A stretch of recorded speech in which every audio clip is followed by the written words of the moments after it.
When I tell my friends that I'm going to Colombia, the first association is the country of drugs and Escobar. This is the very first, most important and most honest emotion that comes as an association with this particular country.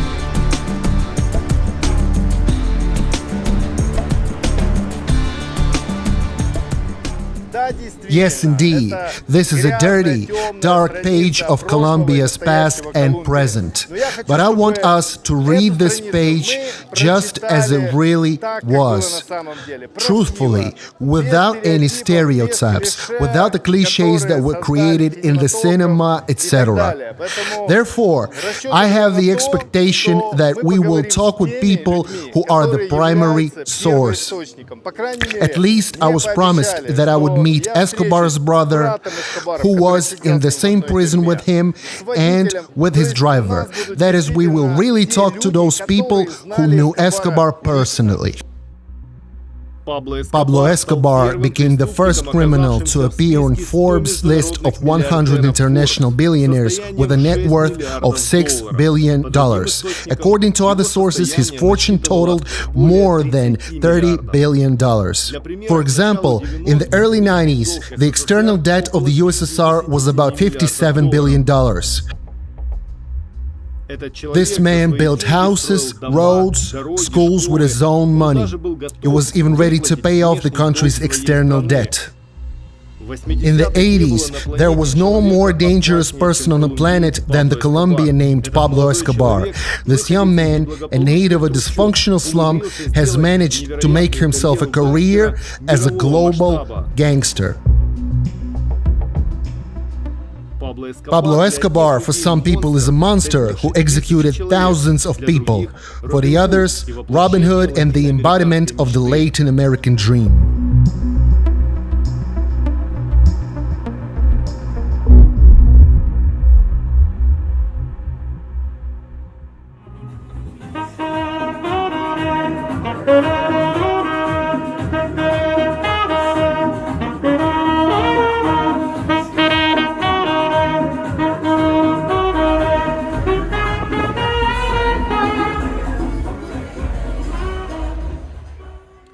Medellin is the second largest city in Colombia. 2.5 million inhabitants live here. It is also called the City of Eternal Spring. The average annual temperature is plus 25 Celsius.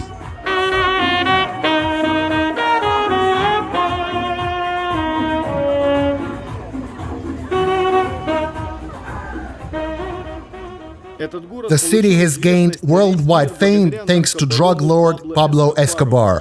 His cartel was called Medellin.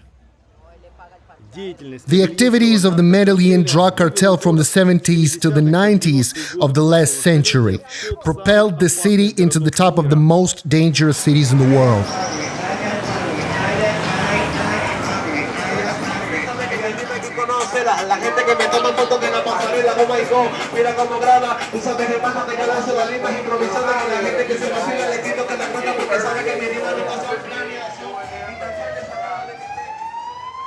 Medellin is not only a city of spring. To get to know this city, you need to see it at night. Medellin is a city full of vice and temptations. Home to the Colombian coke and, of course, the sicario, the secret motorcycle assassins who were the fighting force of the local drug cartel. They appeared exactly here. But this is the different story. Medellin is similar to a popular game.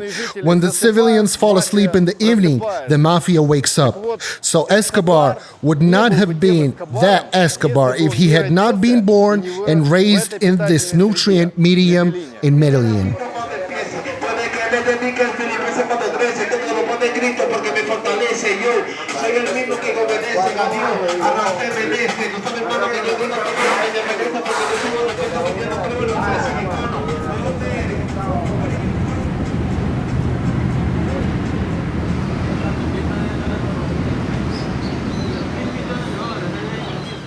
Tengo que ir mañana a las 6. Así, ahorita vamos para Guatapé. Pero lindo. Vamos a Guatapé. Pero Allá. No, pero ni tapabocas, que va. We are in the cemetery where Pablo Escobar is buried, and his driver brought us here. Even today, he fears for his life. This is why he agreed to undergo the interview under the condition of wearing a cap, glasses, and a mask, covering his face as much as possible and not mentioning his real name.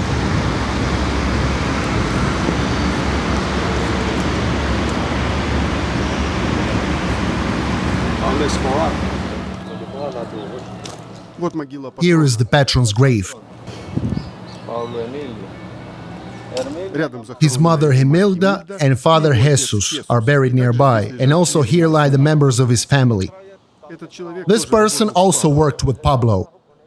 Escobar's relatives pay him, and he keeps the grave clean and distributes water to those who come here. At Escobar's favorite country house, La Manuela, he was the supply manager, received the owner, his family kept things in order. I talked mainly with Escobar's sister. The whole family are very nice people. My direct superior was a kind and considerable woman. Were you not afraid when the so-called movement started to kill those who worked with Escobar, that you might get killed too? When I learned that Pablo had been killed, I quickly packed up and left Medellin. I went to a small house outside the city that no one knew about, and for 6 months I didn't even go to the store. I always had a weapon with me. That's where Escobar's prison is located on the hill. Are we going to jail? See, right there, the man over there pulling the cart? In total, there are 12 of them in the cemetery, but at the same time, there are 10 official employees, and only 2 pretend they are working. But in fact, they are watching the people who come. Because there are no issues regarding tourists, absolutely no problem, but in case there are some other situations, they make sure that there are no vandals.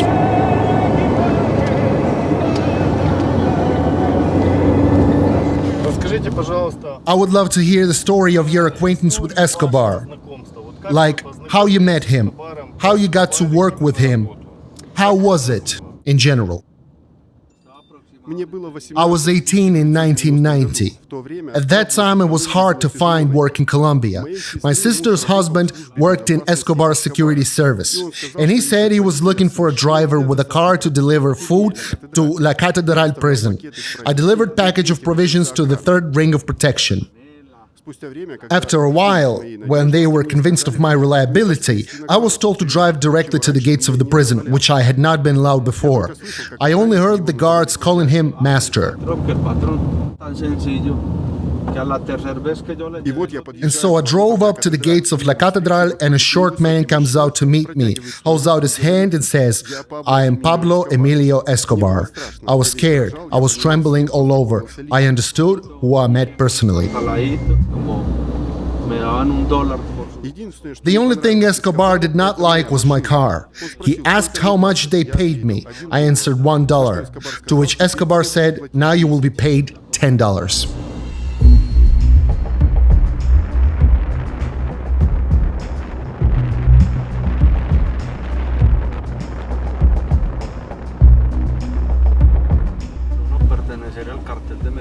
I used to drive on this road in a lot of tension. I was afraid that Escobar's competitors from the Cali drug cartel might attack me. I was not afraid of the police and the military.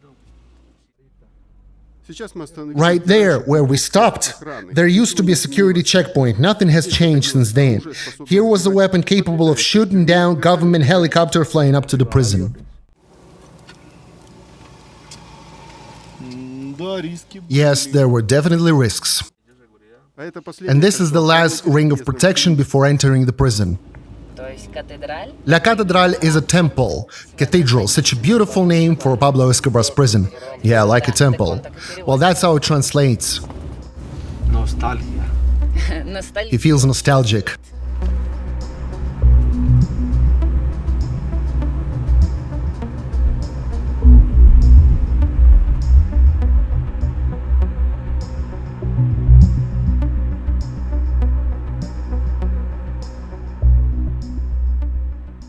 Well, here it is, Pablo Escobar's prison. Perhaps the only case in history when a prison was built for one person by the prisoner himself. He lived in those apartments on the mountain, but they don't look like a prison cell at all.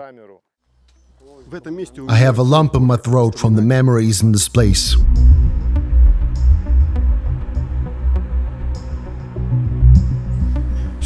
I came here just because he asked me to.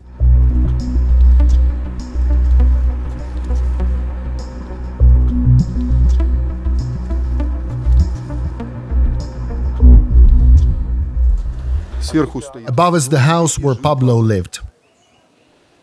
Right now in these houses, there is a shelter for people with hearing problems, and they don't like it when others come to see where Escobar's private prison was. It says if you are human, you think you learn enough by making your own personal mistakes. But history tells us only a very small part of life. It can be seen that a part of the fence is new masonry. It was closed to keep tourists out. It was the place of execution. Those who were doomed were brought here. Here they were shot. It was here that the Galeano brothers were killed. Then their bodies were dismembered. In the spring of 1992, Escobar suspected that his interim managers Fernando Galeano and Gerardo Moncada were stealing his money. Escobar ordered his assistants to bring them to the prison. There were his close relatives. One of them was the godfather of his children. They cheated him out of his money. It was not really about the money for Pablo at all. The fact itself mattered for him. He could feel being deceived. And yes, he personally participated in their murder right here. They arrived at La Catedral and they never left. This is a real story. These are the cameras where people got tortured. When information was required, this is where the victim was taken and tortured.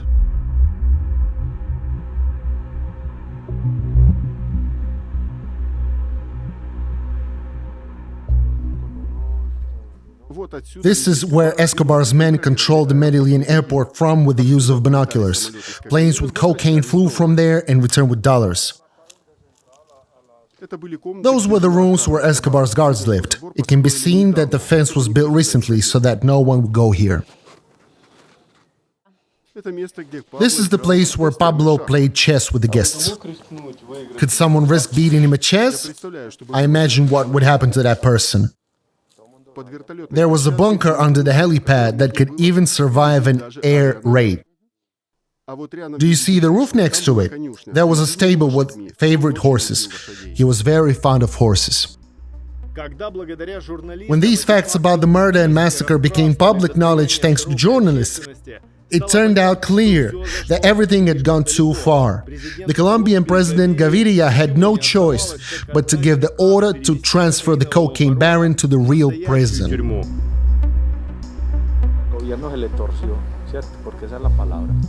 It was from this tower that the guards noticed the approach of the police and the army.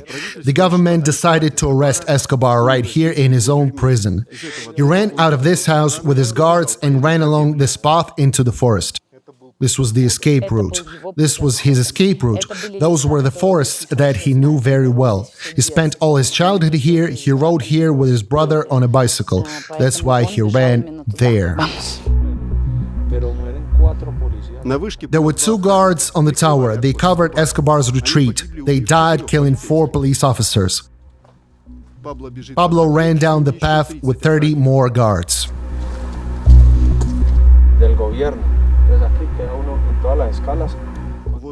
One of Escobar's close guards died near this house. He tried to enter the house to take a weapon, but was shot in the back. This small house had man-pets, air-to-air missiles, and machine guns. It was important for the police that Escobar's guards did not enter there.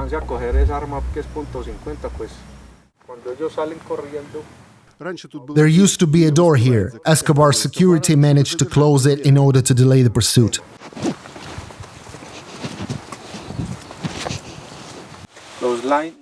Escobar's guards planted a landmine at this location, and when the police broke down the door and ran in, it worked. 10 policemen died. Are these memorial plaques in the memory of the dead? In Colombia, it is customary to place signs at the site of a mass death of people where people pray and ask for repentance. The police and the army continue to pursue despite the explosion.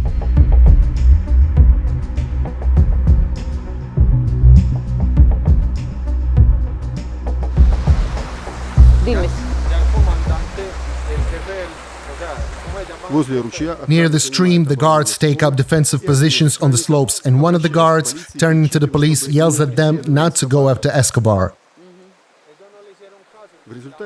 As a result of the shootout, all the policemen die here, and part of the guards as well. In the memory of this tragedy, St. Mary's statue was installed here. This is not just a murder, there was a fight. This is the place where the last policeman died. There was no one else to pursue Escobar.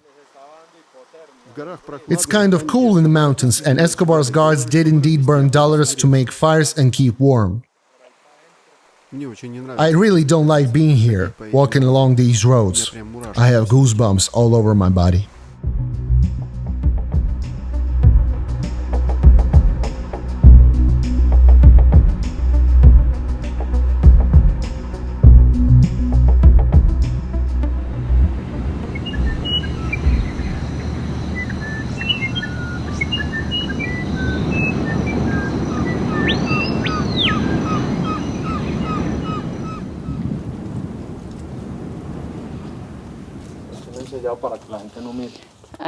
They blocked the view so people wouldn't look.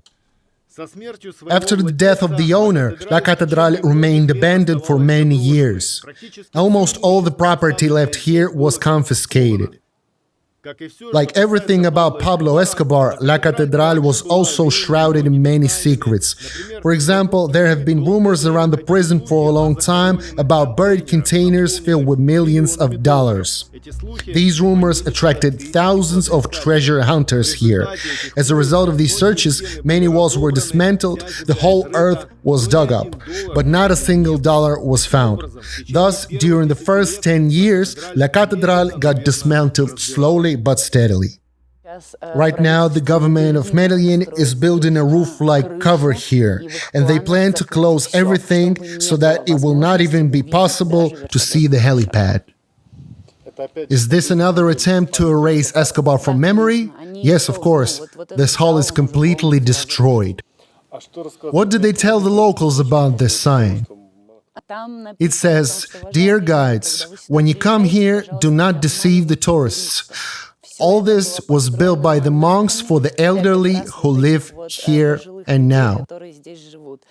But we understand that these monks are quite unlikely to build a helipad or that office with the ancient and rather expensive statues, chairs and the tables. And the observation towers too. Monks don't need observation towers either. This is how it really happened."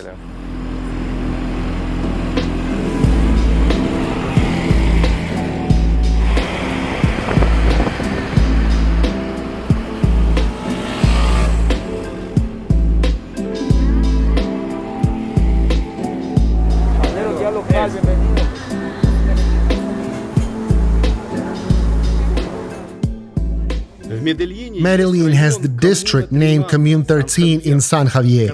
At the end of the 20th century, the murder rate here was 3 times higher than the national average.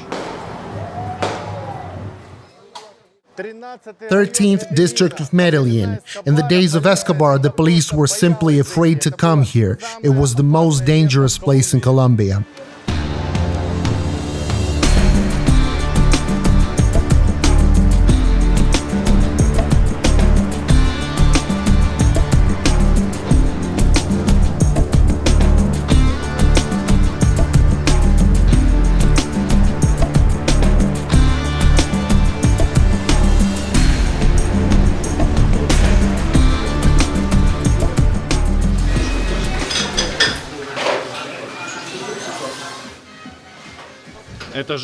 This woman agreed to share what the area was like 20 years ago.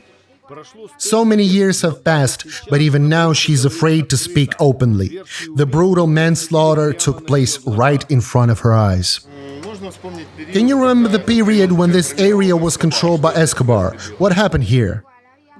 In the 80s, this area served to form gangs here. As a rule, these were novice sicario, killers of motorcycles. Violence, theft, that's what happened here. How true is it that Escobar said that there will be a reward for every killed policeman or military or another uniformed person? That it will be enough to just bring the token of the dead and get the money? Was it really that sicario killed policemen just on the street like anyone they met? Yes, I remember that. Escobar himself rarely appeared here. The 13th district is the area where he was the master. In the mid-80s, killing a policeman paid $1,500. I heard about it.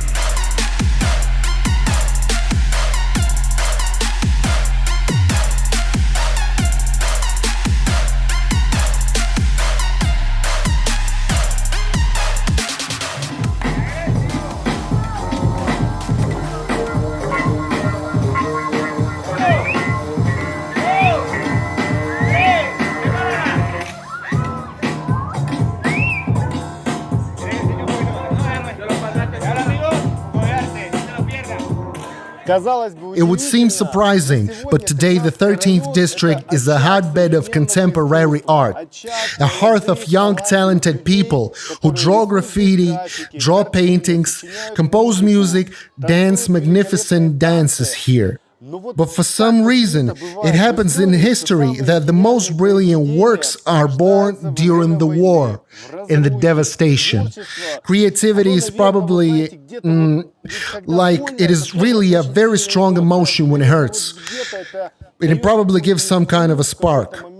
At some point, there is some kind of a scrapping of bad into good, transformation of negative energy into positive. And today, the 13th district, that's all that is connected with it and shrouded in all sorts of different stories. It's rather the past. Today, right here, right now, it is different.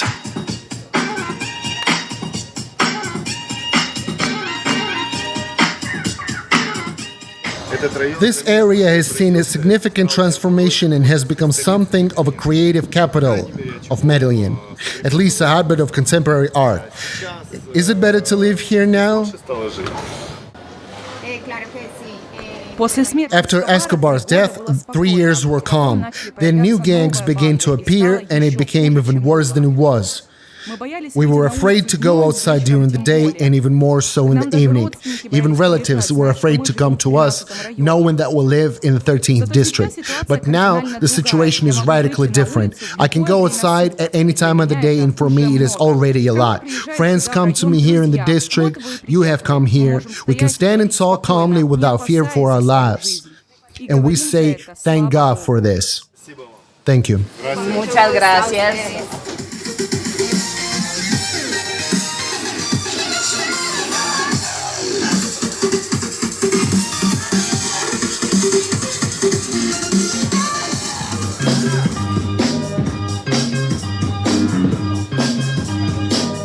30 years ago, all these young guys could be sicario, riding around on those motorcycles and killing everyone around. Now they are dancing, they are revealing their talents. This example clearly demonstrates how exactly our life can turn out differently, depending on the conditions and circumstances.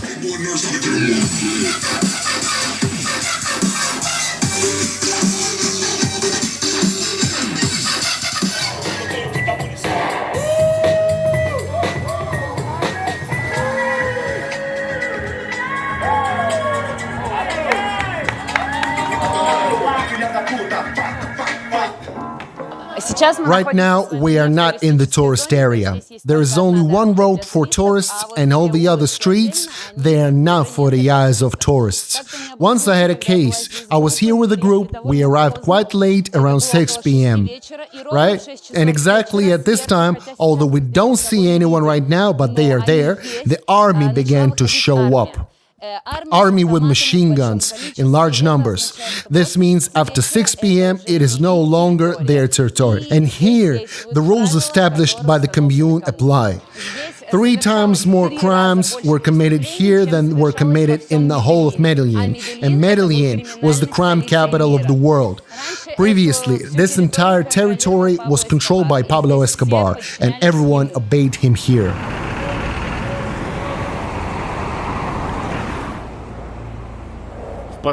Recently, Medellin has become a popular destination for tourists. The city is surrounded by majestic mountains and is full of parks. 2 cable cars pass over the city, which are part of the city metro.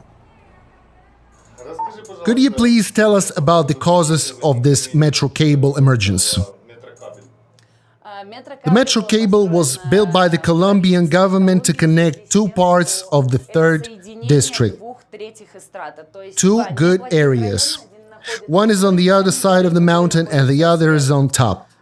And between them, there are the 1st and the 2nd districts, which in fact are favelas. It is absolutely not safe here. Still not safer in the evening when it gets dark, in the afternoon. And it was possible to get to metro cable only by ordinary minibuses or buses. These buses were stopped within these houses. The passengers were robbed. Robbers wielded weapons with knives, with pistols. Phones were taken, money was taken. It was all collected directly into a package. Announcements were made like, put the valuables into the package, you're being robbed. And if a person said that, for example, he had nothing, then he could be cut with a knife. People were afraid.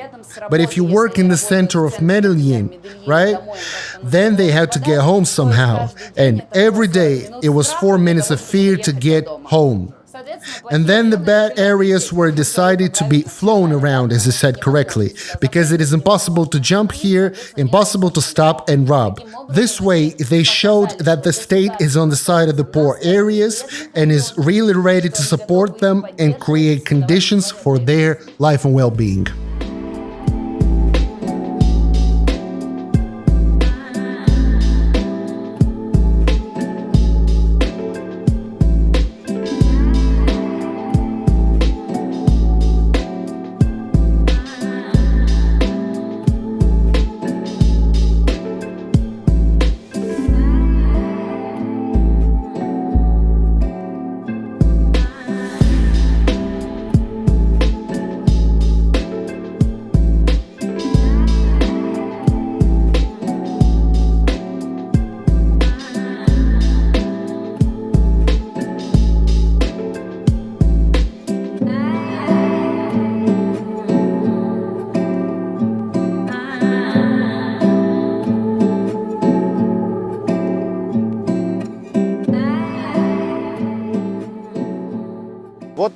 This is what the gold mines in present-day Colombia look like. The sand is washed in search of grains of gold. It is considered good if 1 gram of gold is mined per day, right? In the same way, the Indians mined golds during the time of the conquistadors. It was here that the conquistadors had seen all this, and there are many mines around Medellin, and decided that they had finally found the legendary mythical city of El Dorado. Why am I telling all this? Gold mine is actually a hell of a job that is done by the poorest sections of the society. They were exactly the ones Pablo Escobar helped in his time. Therefore, it is interesting to know what these people think about the personality of Escobar. What was the image of him that remained in their memory? He says that Escobar gave a lot to people and shared a lot with them.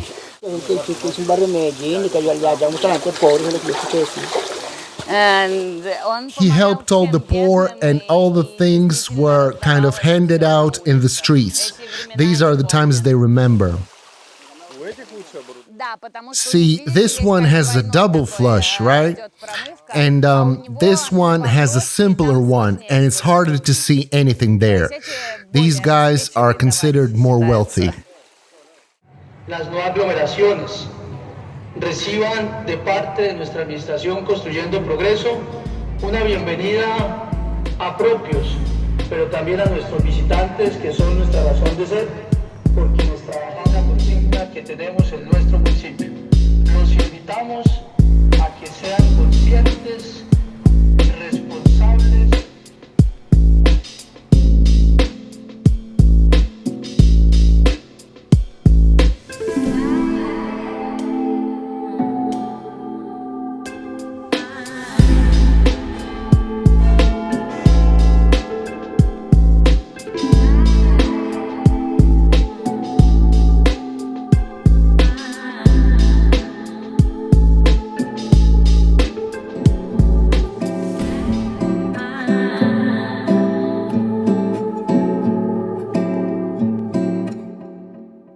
For the first time, Escobar's name was heard throughout Colombia thanks to his brother. He was a professional cyclist, regularly ranked first, and could have had a great career in sports.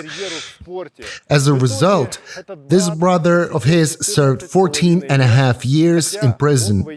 He could have gone in history as not the brother of the most famous Colombian criminal, but as a very tough athlete.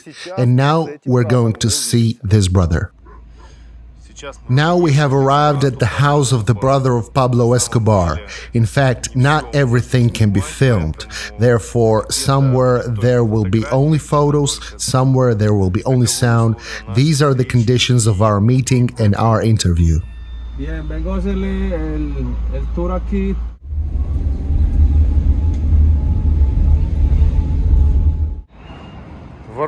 The gate, the entrance to the house. Well, it's impossible here the other way around because Escobar's relatives were hunted and still continue to be hunted. This photo shows Escobar the day before escaped from his prison. This is the house where Pablo Escobar's elder brother Roberto lives with his wife. This old man was the accountant of the entire Medellin cartel. Billions of dollars passed through his hands. For the complicity in the operations of the Medellin cartel, Roberto went to prison. When he was serving his sentence, he was handed a package containing explosives.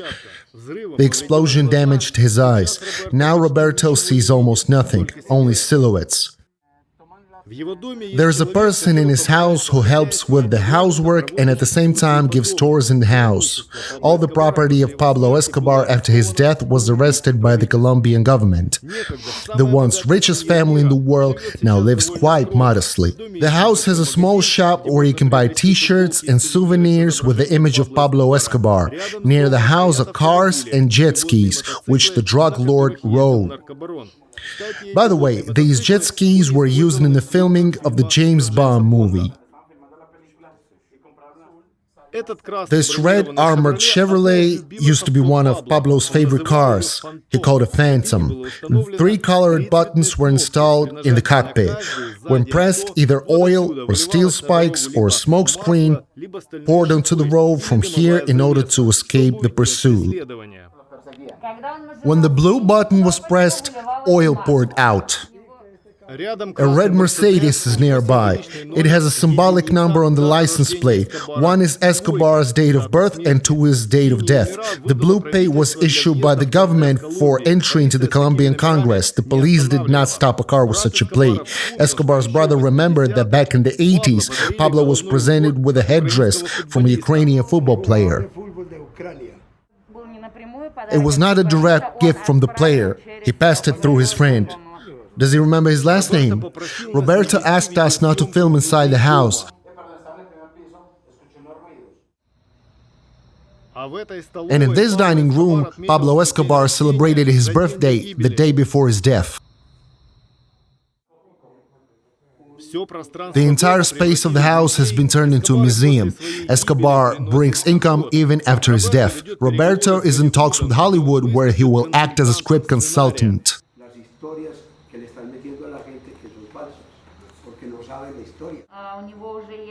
He already has a contract and he will consult Hollywood to make a real film, but only based on real stories. They promised him that. We were only allowed to take a few shots in the house. By the way, this is the only property that the Colombian authorities failed to confiscate, since the house was registered with nominees. I asked Don Roberto if the Escobar family, according to Forbes estimates, had a fortune of $6 billion. Pero más o menos como 20 millardes de dólares o más. No, more. It was much more.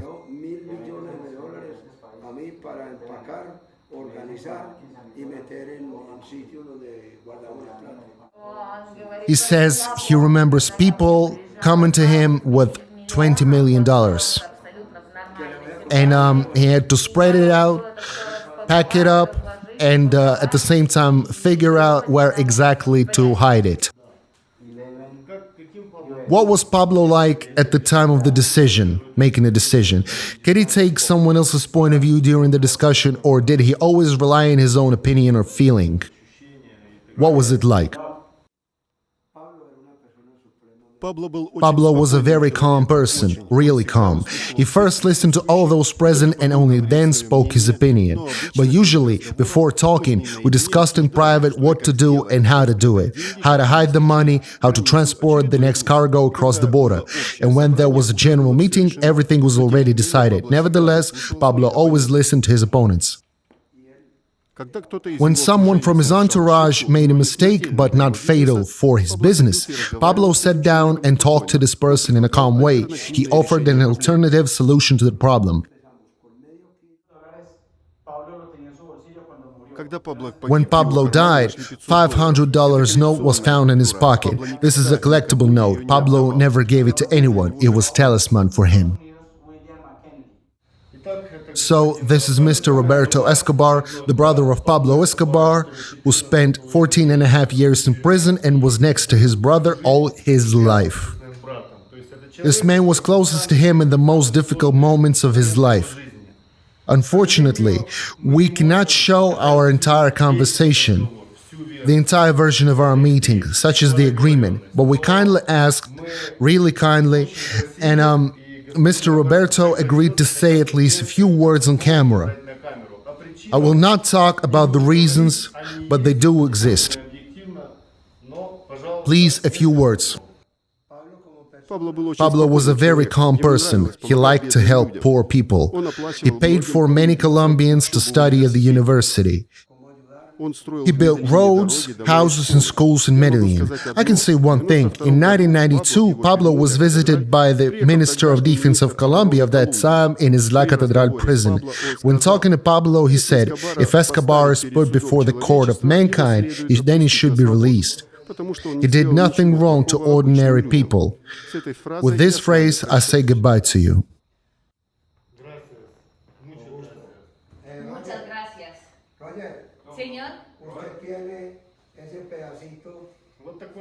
Such a conversation, such a meeting. This is the signature and the fingerprint directly from Senor Roberto, who was the most wanted man in the world, along with his brother. For Senor Roberto, they gave $10 million for any information regarding his whereabouts. By the way, here's the famous photo of Escobar behind bars. In fact, it was made right there.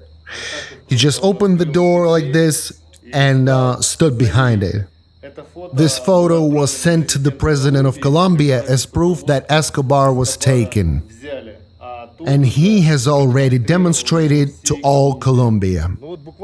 To sum it up, the key things go like this. What exactly happened in Escobar's life that led to his downfall? What could have happened in his fate otherwise? And perhaps now he will be alive and even free.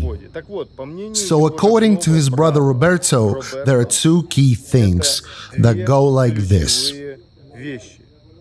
First, Pablo Escobar was too bright, too visible. He challenged the state. He tried to replace the state with himself at some points of his life. And the second one was a trip to politics. According to his family, this was Pablo Escobar's fatal mistake.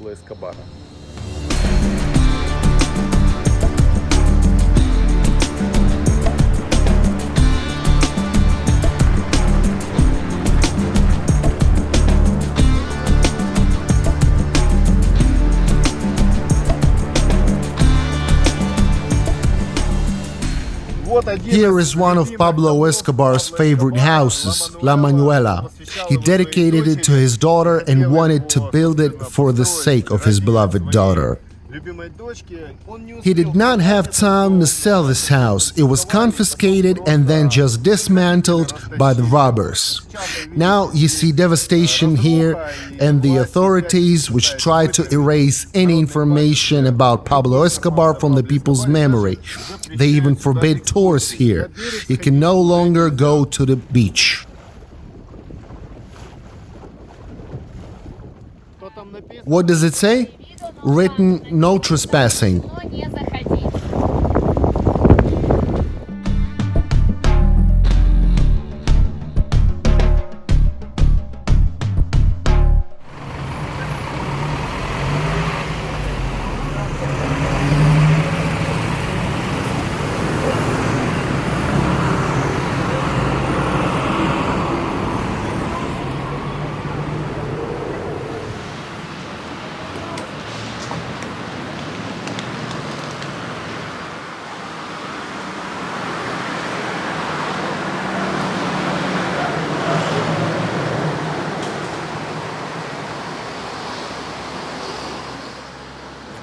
On the day of his death, Pablo Escobar was in this apartment behind the fence. Over here, it was December the 2nd. On the eve of December the 1st, he celebrated his birthday at his home. And at the table with him, according to his brother Roberto, were his mother and sister, and they noticed one detail. A black fly was circling over Pablo Escobar. His brother told us about it. Here in Colombia, this is considered a bad omen, and they told him, "Be careful, something might happen." Escobar waved his hand away, and literally a few minutes later, when he got up from the table, he dropped his glass of wine, and everyone noticed it too. It was for this reason that he decided to leave his house and moved into this apartment. But apparently he was already being trailed, because literally a few hours later, it was already the morning of the next day on December the 2nd. He looked out the window and saw that the police were around the house. He ordered his guard to find out what was going on. The guard got out and was shot dead.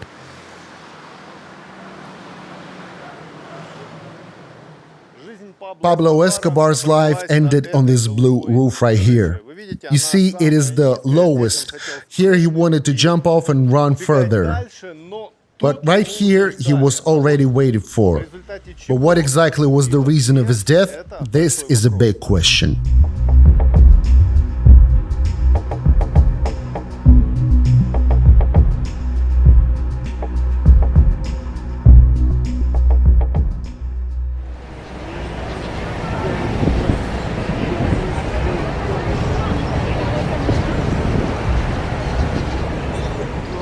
Just now, two police officers came up and warned us that they were not responsible if someone stabbed us with a knife.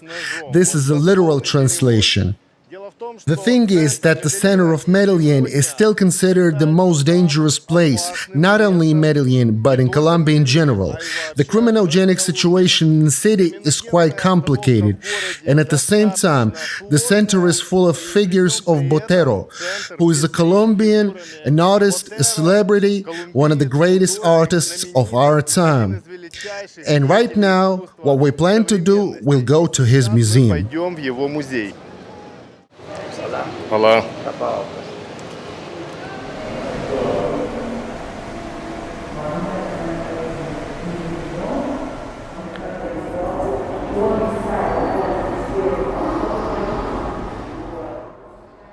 And here is the picture that causes the most discussion, and the government of Colombia demands that it be removed altogether. The name Death of Pablo Escobar is characteristic. It is death, not murder. Because Escobar's family claims it was suicide and that Escobar shot himself. And here in the picture, we see a bullet hole at his temple over here and a revolver in the Escobar's hands. And the policeman only points at Escobar with a finger, and there are no weapons in his hands. He's unarmed. In general, there is a big question in Colombia. Was Escobar shot dead or did he kill himself? Both Escobar's brother and his mother and his wife claimed that he shot himself. And after that, there were a lot of bullets that were fired at him. This was due to the fact that a very large financial reward was guaranteed for his murder, a really big one. And those police officers who were supposed to take him, when they saw that Escobar shot himself, they really did fire a whole magazine at him to get that reward.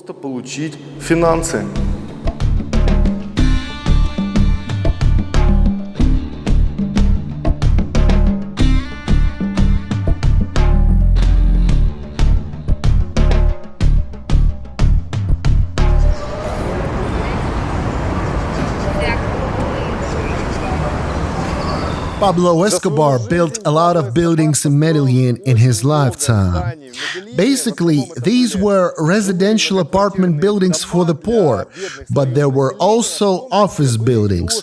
And this is where his main office was located, right here, where he held key meetings, made the deals. And today, we see a wasteland here. And now there are monuments to those policemen who gave their lives for the fight against that evil and drug trafficking, which was organized by Pablo Escobar. All the things he did and he was responsible of. And then over there is the wall of sins of Pablo Escobar. It lists all the terrorist actions, all those milestones of his dirty history that he committed, basically. Now we will go through and read what these milestones are. In general, Escobar is a very ambiguous person. We do not heroize him. There are also dark pages of his biography. Yes, of course, in 1984, when he was expelled from the parliament, he famously said that he would drench Colombia in blood. And here on this wall are all the bombs that were planted on the orders of Pablo Escobar. They are listed over here. That is, all his terrorist acts are listed here. Yes, here we see, for example, 1989, the bomb of April the 21st, planted on the Las Palmas road. He did drench Colombia in blood. He blew up commercial centers, markets, banks, all of that. What was the purpose of these attacks? He was showing the government that only he can stop it all. If the government goes along with him and gives him the job and the power that he needed. So in this way, he tried to undermine the population's trust in the authorities and show that the authorities were helpless and they could not cope with the situation in the country without Escobar. Exactly. He showed that he was the true master here. And if before 1984 everything was fine, houses, schools, and hospitals were built, then the authorities were against him, and he showed that he could drench Colombia in blood. Unfortunately, the government could not do anything about it. He died in 1993, and the last bombs were planted in 1993. The Campestre building. It was a huge one with a lot of offices. It was completely unjustified. This was not the police. This wasn't the court. It was some kind of agony.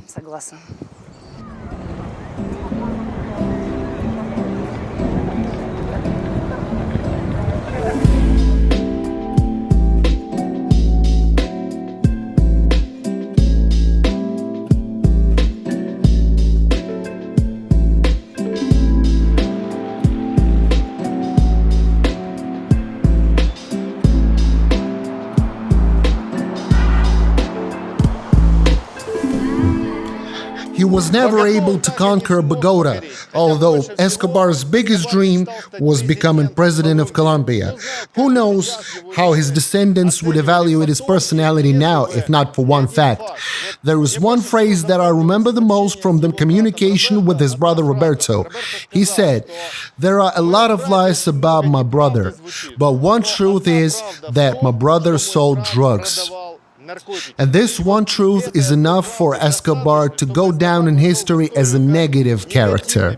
Although, of course, he was a charismatic person, a man apparently with great managerial potential, the ability to captivate the masses of people. But this one fact, it changes everything. Although who knows if everything had turned out differently, if Roberto had become a cyclist and Pablo had become a real politician, Colombia would have probably had a different president now. But you cannot rewrite history, and Pablo Escobar is what he is. We will not give ratings, good or bad. You saw everything yourself.